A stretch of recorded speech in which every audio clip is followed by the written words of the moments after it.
Bonjour, bonsoir. Aujourd'hui, on va réaliser une recette de spéculoos maison. Pour moi, c'est un immanquable des fêtes qui arrivent. Par exemple, à Saint-Nicolas, chez nous en Belgique, on fait des Saint-Nicolas en forme, des spéculoos en forme de Saint-Nicolas.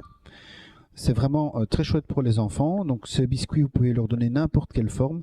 Et c'est ça qui est très gai. Aujourd'hui, on va faire une forme assez basique. Mais le but est de voir ensemble comment faire la pâte à spéculoos. Alors, cette recette est un peu un mixte, un résumé de plusieurs autres recettes. Dans la plupart des recettes, on va travailler avec 500 g de farine. Ici, comme j'utilise le Monsieur Cuisine Connect, je vais réduire les doses par 2. À nouveau, pour le Monsieur Cuisine Connect, je le trouve plus fragile, mais il fait le job quand on respecte ses limites. Donc la limite pour moi, c'est 500 g de farine, c'est beaucoup trop. Donc dans ce cas-ci, je vais mettre donc la moitié. Donc la moitié de 500 g, 250 g de farine. J'ai donc recalculé les autres ingrédients en fonction. Donc 250 g de farine, T45, T55, 190 g de cassonade. Moi j'ai choisi de la cassonade blonde, ça peut donner un biscuit plus clair. Vous avez aussi des cassonades plus foncées. 125 g de beurre, beurre pommade de préférence. Un quart de cuillère à café de cannelle. Une demi-cuillère à café d'épices à spéculoos. Un œuf. 50 g d'amandes en poudre, une demi-cuillère à café de levure chimique et une pincée de sel. Petite astuce, si vous n'avez pas d'amandes en poudre avec le Monsieur Cuisine Connect, vous savez à partir d'amandes entières faire de la poudre d'amande. Et deuxième remarque très importante, les spéculoos sont des biscuits qui sont vraiment propres à chacun au niveau du dosage d'épices. Donc moi je vous donne un dosage standard. Si vous avez plus de cannelle, mettez plus de cannelle. Si vous n'avez pas la cannelle, réduisez la cannelle. Et les épices à spéculoos, moi j'ai acheté un mix tout fait. Mais vous savez trouver sur internet des sites qui vous proposent de faire votre mixte vous-même avec de la cardamone, de la muscade, etc. On va pouvoir maintenant commencer. Alors première étape de la recette, c'est de tout mettre dans le Monsieur Cuisine Connect, Thermomix ou Cooking Chef en fonction de ce que vous avez comme appareil.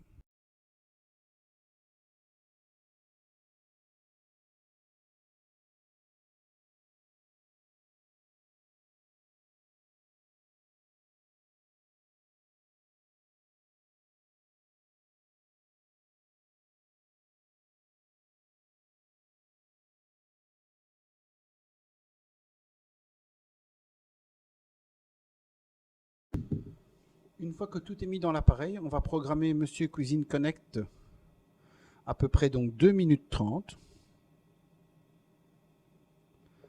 Vitesse 5 et aucune température. Le but ici, c'est vraiment d'arriver à un mélange homogène. Donc vitesse 5, c'est pour déjà avoir une bonne vitesse de mélange.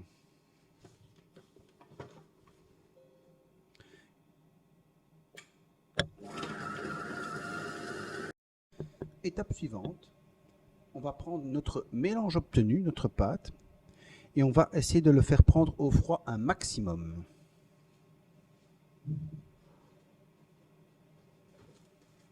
Alors pour la prise au froid, c'est au moins 2 heures au réfrigérateur avec une pâte bien filmée. Petite astuce, moi j'ai déjà cassé plusieurs spatules par distraction. Moi je vous conseille une spatule très très rigide, par exemple celle de Monsieur Cuisine Connect ou Thermomix TM6 ou TM5, parce que la pâte est vraiment encore une fois très très difficile à faire sortir du robot. Alors ma petite astuce, c'est de filmer et de préformer votre pâte dans un moule à cake, petit format, pour avoir déjà donc, si vous voulez, l'épaisseur du biscuit et donc un genre de préformage. Donc en travaillant comme ça, j'aurai plus qu'à découper des languettes dans mon petit cake, si vous voulez, pour obtenir des biscuits. On va couper normalement après des fines tranches de maximum 5 mm pour obtenir des biscuits pas trop épais. Comme je l'ai dit juste avant, maintenant il faut faire prendre au froid à peu près 2 heures minimum, bien sûr, vraiment minimum, 2 heures minimum, ou alors une nuit, ou une journée complète de repos. ce qui est préférable encore. C'est une pâte à base de beurre, donc vous voyez, la pâte accroche énormément. Donc je vous conseille à nouveau, comme pour ma recette précédente qui était les petits pains au lait, je vous conseille franchement donc de nettoyer votre bol le plus vite possible.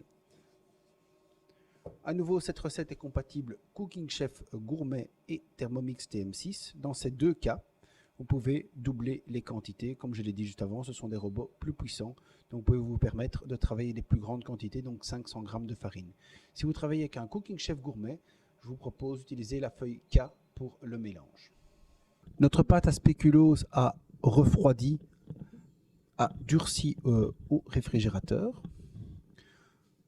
Comme je vous ai montré tout à l'heure, moi je l'ai mis en bloc pour plus avoir qu'à couper les biscuits comme ceci.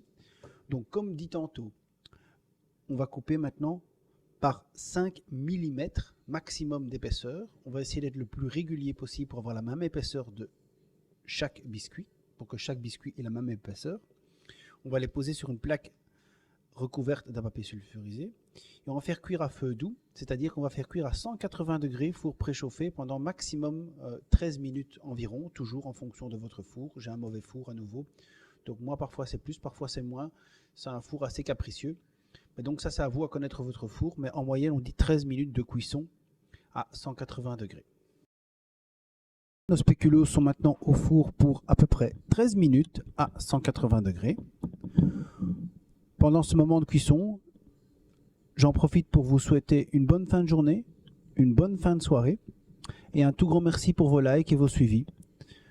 N'hésitez pas à commenter la vidéo et surtout à me faire part de vos remarques. Je vous dis déjà à bientôt pour de nouvelles recettes. Bye bye!